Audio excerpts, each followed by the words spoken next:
Mort de Jean-Louis Debré, la République en deuil d'un grand homme d'État. La France est en deuil.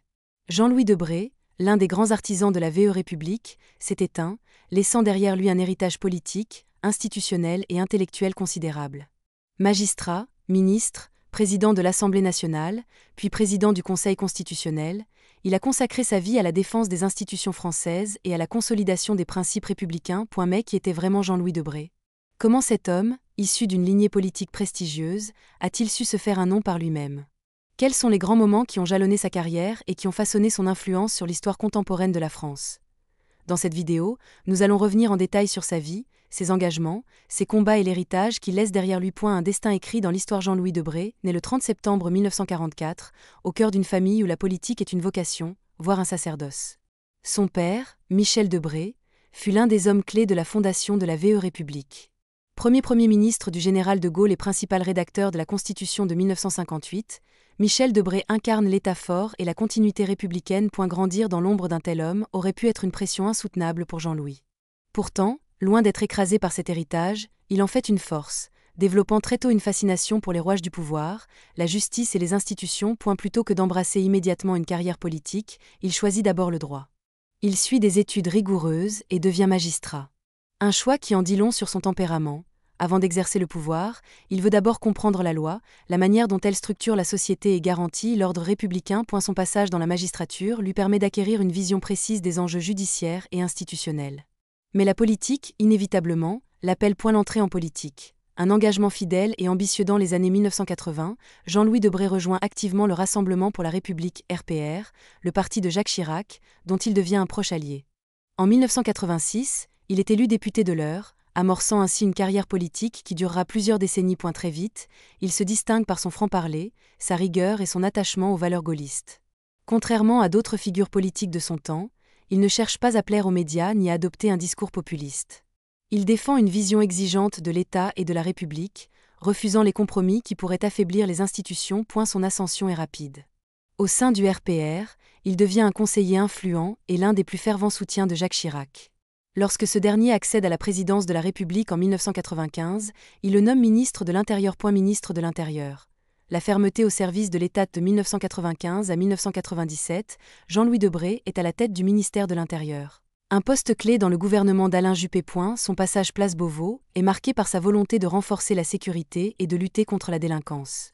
Il met en œuvre des réformes pour améliorer la présence policière sur le terrain, moderniser les équipements des forces de l'ordre et mieux coordonner les services de renseignement face aux menaces émergentes. Dans un contexte marqué par des tensions sociales et des défis sécuritaires croissants, Jean-Louis Debré adopte une ligne ferme. Il refuse toute complaisance et insiste sur l'importance de l'autorité de l'État. Mais, en 1997, un événement politique majeur bouleverse le paysage gouvernemental. Jacques Chirac décide de dissoudre l'Assemblée nationale, entraînant une victoire de la gauche aux élections législatives. Le gouvernement Juppé est renversé, et Jean-Louis Debré quitte le ministère de l'Intérieur. Loin de disparaître de la scène politique, il va alors occuper une fonction encore plus stratégique. Président de l'Assemblée nationale. Un arbitre rigoureux. En 2002, après la réélection de Jacques Chirac à la présidence de la République, Jean-Louis Debré devient président de l'Assemblée nationale. L'une des plus hautes fonctions de la République. Pendant 5 ans, il dirige les débats parlementaires avec une rigueur exemplaire. Il veille au respect des procédures, impose un certain formalisme et refuse les débordements qui pourraient nuire à l'image de l'institution. Dans une époque marquée par des tensions entre la majorité et l'opposition, Jean-Louis Debré s'efforce de rester un arbitre impartial, bien que son engagement politique soit connu de tous. Il défend l'indépendance du Parlement et rappelle régulièrement que son rôle est de contrôler le gouvernement, et non de lui obéir. Son passage au perchoir est souvent salué pour son sérieux et son attachement aux principes démocratiques. Président du Conseil constitutionnel. Le gardien des lois. En 2007, Jean-Louis Debré est nommé président du Conseil constitutionnel. Une institution essentielle qui veille à la conformité des lois avec la Constitution. Durant 9 ans, il est au centre des décisions les plus cruciales du pays. C'est sous sa présidence que le Conseil constitutionnel tranche sur des questions aussi fondamentales que la réforme des retraites, la loi sur la burqa ou encore le contrôle du financement des campagnes présidentielles. Jean-Louis Debré assume pleinement ce rôle de gardien de la Constitution. Il refuse les pressions politiques et défend l'indépendance totale du Conseil. Il considère que cette institution doit être un rempart contre toute tentative de dérive autoritaire ou populiste. Son mandat est marqué par plusieurs décisions historiques qui ont façonné le cadre juridique et institutionnel de la France contemporaine. Un écrivain et un homme de culture au-delà de la politique, Jean-Louis Debré était aussi un passionné de littérature et d'histoire. Il a publié de nombreux ouvrages. Allant des essais politiques aux romans policiers. Il aimait raconter les coulisses du pouvoir, décrypter les grandes figures de la politique et analyser les évolutions de la République. Sa plume était acérée, son regard souvent critique, mais toujours éclairé par une profonde connaissance des institutions et de l'histoire.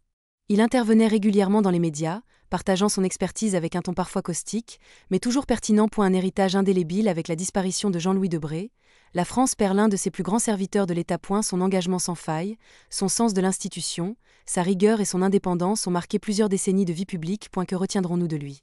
Coche épaisse blanche, son attachement indéfectible aux valeurs républicaines. Coche épaisse blanche, son rôle clé dans la consolidation des institutions françaises.